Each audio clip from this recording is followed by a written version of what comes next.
Hey gang, so I thought I'd start making a video about my process on making tokens for Roll20. I ran a Roll20 game.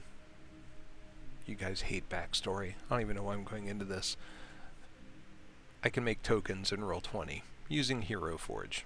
Thought you might like to know how, so I was going to do it for you on video so you can see. So let's just get into it. I hate all the intro crap. We don't need to do that. So I'm going to do this in Photoshop. You could use other programs, whatever you have. It might be different as far as the process goes, but Photoshop is what I have, so we're going to be doing it in Photoshop tonight. So we're going to start with Heroforge. Heroforge.com is an awesome place to make custom figures. You can download the file to 3D print them yourself, or you can order the figure to be printed by them and shipped to you. I've made figures through them before, downloading the file and having a friend 3D print them. They came out great. Actually, I have one right here. Probably can't see that too well, but that's a Heroforge figure that I downloaded. It's my Bardlock character in a game that I play. So they're awesome. What they're also really awesome at is making figures for Roll20 or other virtual tabletops like Fantasy Grounds and whatnot, because what you can do in Heroforge is you can screenshot with the transparency at any angle that you want. And what we're going to be doing today is doing a top-down view, just like this. So go to Heroforge.com, create an account if you haven't already. It's totally worth it. Free account. The stuff that you can do with Heroforge is pretty awesome, and they keep adding new stuff all the time, different races and outfits and gear and bases and mounts, and they're really fantastic. I really wholeheartedly encourage you to support them. But today, for some reason I thought, hey, let's just create like a halfling. For some reason, that's what popped in my head. So we're going to create a halfling, and we're going to create a male halfling, and we'll throw some clothes on him, because really what we want to get into is the actual creation of the token for virtual tabletops. So we'll just put some simple clothes on him for this. We'll make him a monk because, you know, why not? And we'll put him in a fighting pose. That one's not bad, so we'll use that. One thing you want to do in Heroforge is make sure that you turn the base off. You want to go into base and clear it, because you don't want that. Unless you do, you might choose you may decide that you want that, but I typically don't use the bases on these things. And you want to go for a top-down face-up view, so it's looking towards the top of your screen. And you want to go down and click on Screenshot. And they changed this up a bit recently, but what you want to do is select Cutout, so that all of the background is gone, and then hit Download, and bam, it goes right into your download folder. And then it's ready to go. So we're going to go into Photoshop now, and we're going to go into our downloads, and we're going to pop the screenshot over, and here we are. So this is going to be our halfling character. Zoom in a little bit. Now I have this ancient Wacom tablet. It's not great, but it suffices for the types of things that I need it to do. Wacom tablet. You could use a mouse if you wanted to, just as easily. But the first thing that we want to do is we want to create, you could do this two different ways. You could go in and you can hand draw the outline of the figure, which is what I used to do, and I still do from time to time for like custom figures and whatnot. But you want to create a new layer and then go in and select a fairly small pen size. I usually do a 5. And then with whatever color ink that you want for the outline. On the new layer, you go in and you start drawing around the outside of the figure, all around the outline.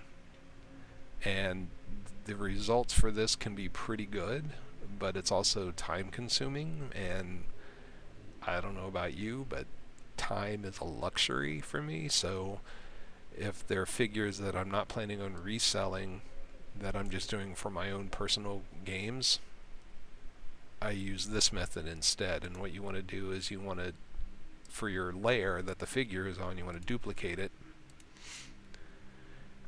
And then the first thing you want to do is go to Image Adjustments Levels, and you want to bump up, you want to hit the bottoms and the tops around where it first starts to peak. And then you move your middle where the really high peak is. So bottoms and tops around the peaks closest to where they are, and then the middle put it like where the top is. And so you have this really high contrast look to this layer. And then the next thing you do is you go into Filter, down to the Filter Gallery.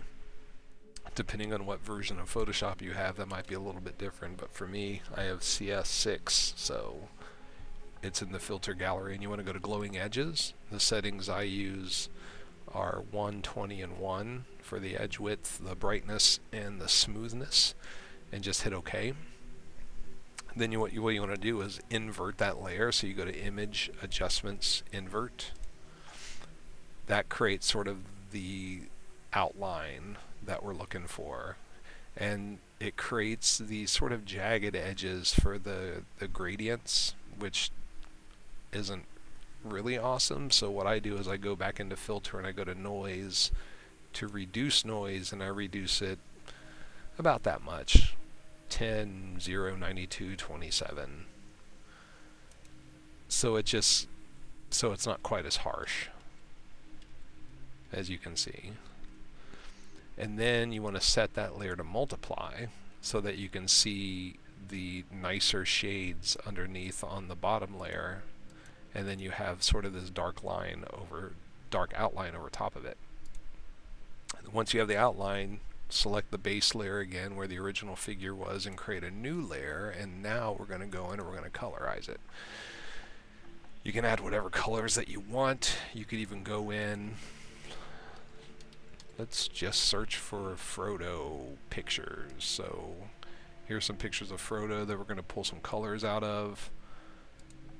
We use this one, so we'll copy this image and we'll go into Photoshop and we'll paste it in, and now we have this image as a base so we can steal colors from it. And let's say that we wanted to make his hood, do we want to go green or brown with this? We'll go with the green. So we'll put that on top, and with the pen tool, for coloring big areas, you can go a bit larger, like a 13 would be fine for something like this. Oops. I forgot I pasted that into the new layer. So create a new layer just for the color, and we'll go in, we'll just kind of color this in. And if you're afraid about running outside of the lines, what you can do is you can select that base layer, so it creates a selection line around it, so that way you can't color outside of it, just in case you got like a bad tablet, or you're using a mouse, or you have, you know, seizures randomly, which would suck. But so you want to color this in with his green robe. And you can get you can get intricate with these colors. I'm doing something pretty basic just for this demonstration video, but you could go in and you could get as detailed as you wanted to with this. But we're going to keep this pretty simple. So his robes kind of extend down to his feet. So we'll color all that in, and we'll do like a brownish color for his shoes and his gloves So just kind of go in with the figure where different pieces of equipment are and paint them in. I'm not even sure that those are gloves. They may be wraps, but you know what, that's okay. If you needed to, you could go in and pick a skin color, and you could, you know, paint in his fingers if you wanted to, or his face if any of it was showing. So here's our basic figure colorized in Photoshop. Now in Roll20, the sizes are pretty small. You're only looking at a grid size of about 70 by 70 in Roll20. I usually try to double that. So I will save a figure at 140 by 140 if it's just a medium-sized figure, a 5 by 5. For something for large creatures, 140 by 140, I'll double it to 280. Just because it makes it a little bit nicer. But so now we're at this point. We have the coloring done, and we have the outline and the shading done. The next thing I like to do is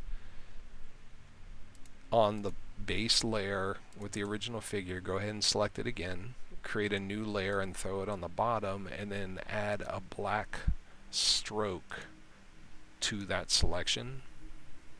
And actually I forgot one more step. What you want to do is you want to go in, like I just started doing this yesterday literally, so bear with me, but you want to go in and you want to contract this outline by about 2 pixels, 1 or 2, and your stroke layer, you want it to be above your base layer, and then you go in and create not a fill, you want to go in and create a stroke at about 8 points. You could play around with that if you wanted something smaller, like a 6, if you wanted to. There's no rules here. And that creates a nice dark outline for the figure, so it stands out a little bit better in Roll20.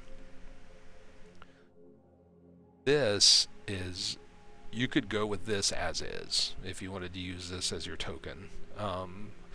One thing that I like to do is to add sort of a texture over top of it with a really, really low opacity. It just adds a little bit of flavor and depth to the figure. Often I'll just search for a grunge texture of some kind, but you could do really kind of anything that you wanted to. But we'll go in and we'll look for a grungy type texture, something in color and not too dark. This one's not bad. So we'll copy this one. We'll go into Photoshop, and you want to select that base layer again so you have the figure selected, and you want to paste special paste into, and that puts it inside of that selection. And then you want to set it for either multiply or overlay. Overlay looks a little bit better, I think, although I'm going to bring the opacity down some. And you can move it around until the texture is where you want it to be. Let's see what multiply looks like again. Yeah, that's a little too dark. So we're going with overlay. And it just adds just a little bit of depth to the image.